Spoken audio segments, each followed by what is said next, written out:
윤석열 전 대통령이 지난 1월 자신의 체포를 막기 위해 경호처에 총기를 휴대한 상태로 순찰하라고 지시한 정황을 내란 특검팀이 확보했습니다.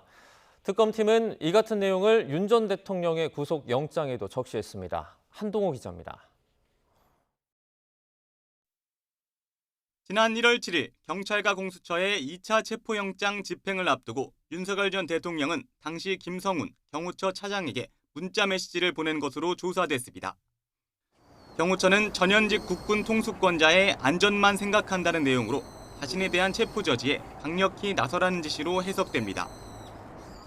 나흘 뒤 김 전 차장과 이광우 당시 경호본부장이 참석한 관저 오찬 자리에서 윤 전 대통령이 경찰 특공대가 들어온다고 하는데 경찰은 총 쏠 실력도 없다고 강조한 것으로 특검 수사로 드러났습니다. 이어 경호관들이 총은 훨씬 잘 쏜다면서 총기를 갖고 있는 것만 보여줘도 경찰이 두려워할 것이라고 말했다는 게 특검 수사 내용입니다. 경호처에 총기 휴대 순찰을 지시한 건데 실제 화면에 포착되기도 했습니다. 특검팀은 이 같은 내용을 윤 전 대통령에 대한 구속영장에 적시하며 특수공무집행방해와 직권남용 권리행사방해, 범인 도피교사 혐의를 적용했습니다. 또 계엄 관련 수사가 본격적으로 시작되던 지난해 12월 7일엔 윤 전 대통령이 김성훈 전 차장에게 3차례나 전화해 비하폰 기록에 대해 빨리 조치해야 하지 않겠느냐고 다그친 것으로 파악됐습니다.